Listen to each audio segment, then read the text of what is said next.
So, hi everyone. I'm Andrea Scarfo. This talks about botnet research that I've done regarding the DNS queries that we see on our resolvers at Cisco Umbrella. And so we're going to talk a little bit about what botnets are, how they work, and then what we're seeing the threat actors use botnets for. So about me, so I'm a security research analyst at Cisco Umbrella, which formerly we used to be OpenDNS, so it was about 2 years ago we became Cisco. Before that, for 12 years I was a system administrator for various companies in California. So start out, what is a botnet? So it's infected computers that are working together to form the botnet, and they receive commands from a command and control server, so they can get automated commands. And a lot of times, like what you'll see here in this picture, is you can rent a bot. So an attacker will own an infected system and then rent the use of it out for something cheap like $10 a day, and then you can provide your own malware, so like your own dropper, your own rat, and get the use of these infected bots. So why research botnet infrastructure? Well, it's the infrastructure behind what's running all of these cyber crimes, like it's the infrastructure behind sending spam with malicious attachments, behind malvertising, behind rats, and ransomware.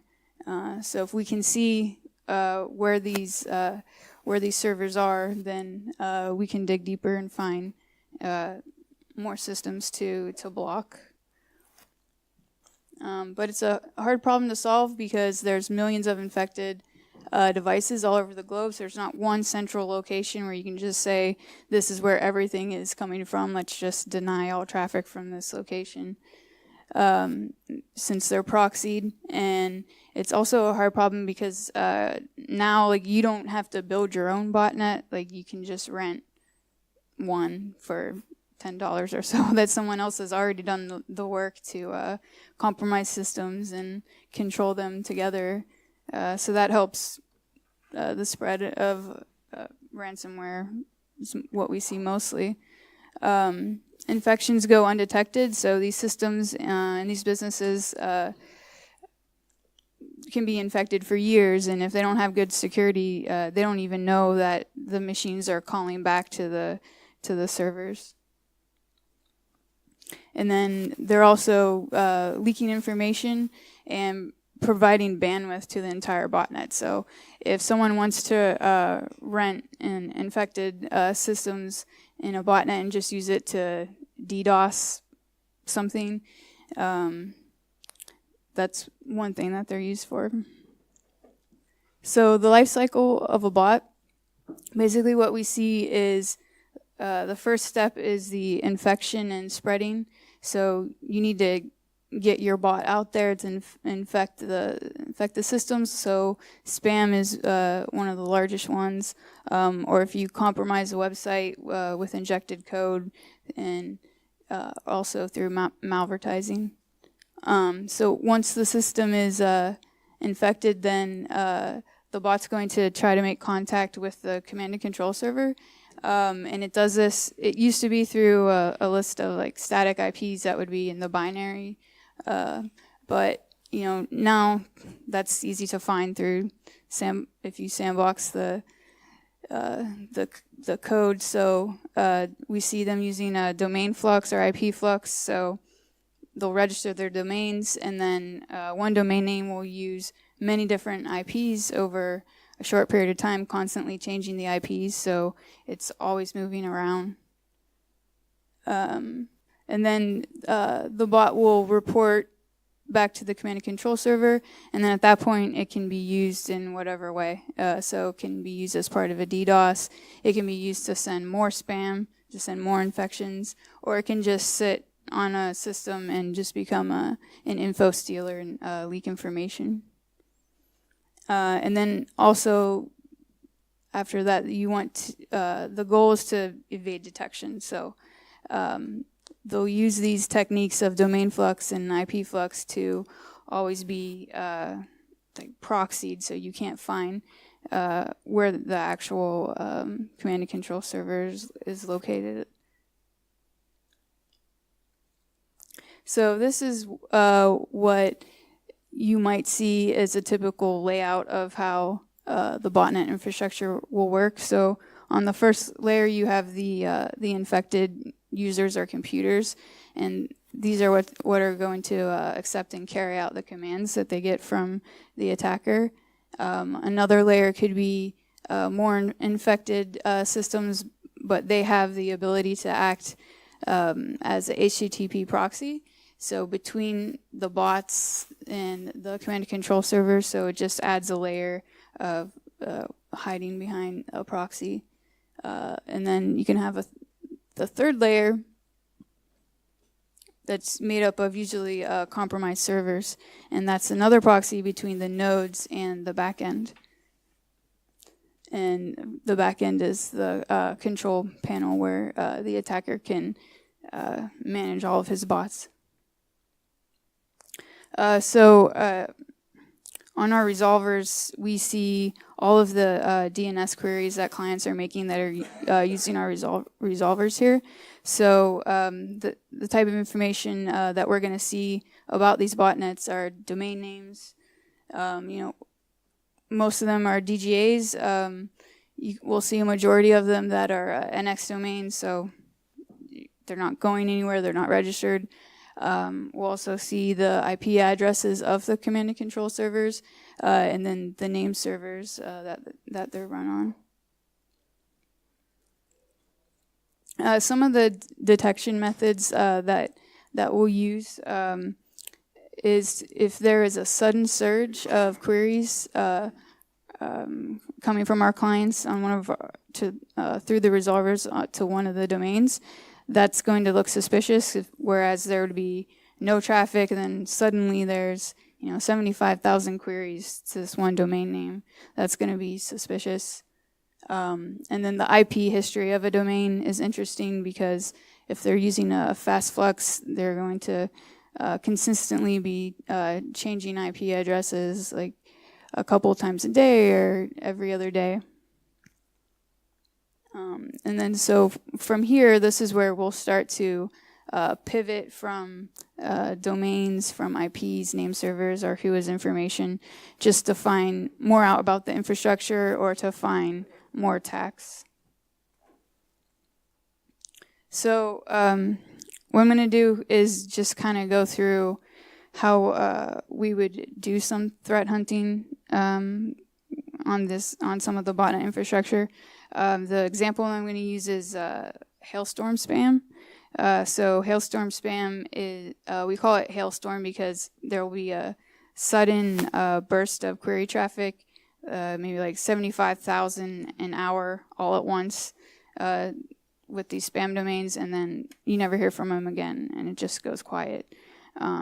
Most of the time it's just advertising spam, but if you pivot through the different IP addresses and domain names, you'll find actual malware. And when we see this, we see it on the Neckers botnet, and it's coming from usually all over the world, but mostly like Russia, Germany, some in the US as well.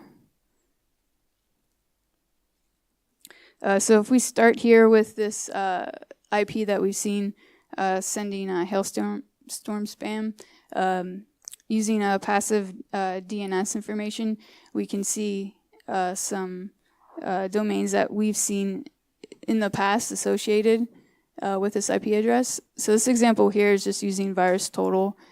There's tons of different passive DNS resources that you can use. And of course, with Cisco Umbrella, that's what I use just because I get a lot more. But these are some more domains that were associated with this IP, and I don't know if you can see them, but they're kind of like it's all pharma in this one. So I think I actually have a screenshot that Ben used in his before. It's the next one. So on this one IP, we saw 857 different domains on the one IP. And so here's some more of the Canadian Russian Pharma Fraud. If you were to click through, go to any of those domains in the other slides, this is what you would see. So they're still active now. They're still serving these pages. So then if we start to pivot through this other domain here that we saw hosted on the 95 IP, we can see that it in the past also used to resolve to a different IP address here, the 185 address. And on this, if you look at some of the domain names and just using VirusTotal, we can see that another researchers put in a note for this one that is associating this with the Yambo, I think they're called, Pharma Fraud, and Spam House has done a lot of investigation into that organization. One of the other IPs there that we pivot from, you just see more of the same. All of the domain names are related to, like your RX shop, medical drugs, so more pharma fraud. So if you're finding more of the same, spam, pharma fraud, let's try to find something different. So Walkie, it's still out there. So we'll go through. We want to find something more interesting. So on this IP address, with one of these domains that was associated with pharma fraud, you can find this binary that we found that was spreading Walkie.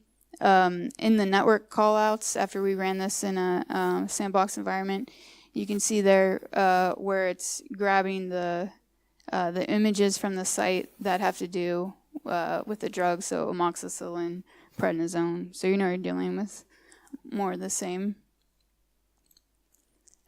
And then if you look at the rest of the network callouts here, that IP address at the bottom is the actual C2 server that will have the Walkie payload.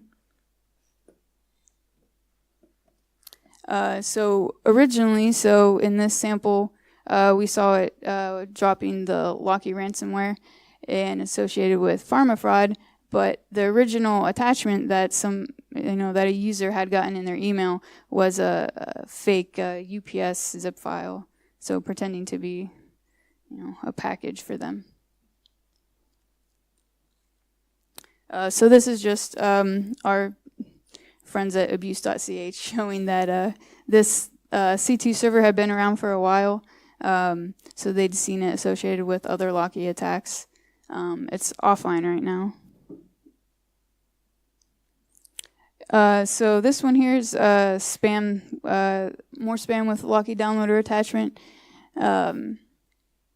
You'll see on the 95 IP, it does the HTTP requests to get the pharma fraud, and then the last IP address that we looked at before is the C2 server in here again. That's going to drop the payload. And then if you analyze the network traffic in a PCAP here, you could see the HTML of the actual pharma site being loaded. They're viewing it. And then, so this hash is showing where they're actually trying to compromise the system and turn it into a spam bot. So it becomes part of the botnet here and continues to spread more spam. So this is an example of one of the emails that would be sent out. once the system's infected. So it just continues to spread more spam.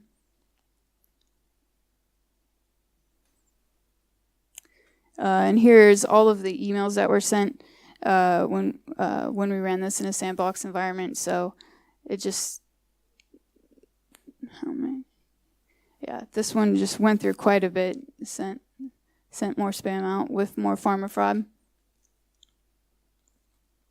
And here, if we look at the actual IMF messages that are sent out in the spam, if you analyze the binary and the memory, you can pull out more domain names that are in here that are being sent. And if you look at any of these, it's just going to be more Pharma Fraud, some Russian dating sites, but you can pivot off of any of these and find more ransomware.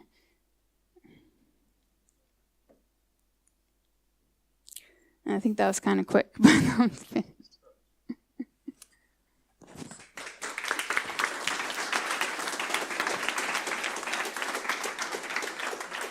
Plenty of time for questions, so shout out if you want. Or remain silent. Thanks. So I get the feeling, looking at this, that you have a pretty good understanding of how these botnets work, at least how they spread and where they're going to. Detection is the hard problem, but understanding how these botnets work, what's the next step? The next step with what we're finding is we kind of just want to see the infrastructure behind it. So we want to find the domain names, find the IP addresses, so that it just leads us down more, so we can just continue our threat hunting. So we find all of the IOCs related and just make sure that we can block them that way. And it always leads you down like a different path to find something new, something more interesting, because you can start researching one IP address and then it might actually later turn out to stop sending Pharma Fraud and just send some other type of attack. So it's kind of something that once we find it, we'll keep watching it just to see what it evolves to, because they'll use the infrastructure for other things if they already have those systems.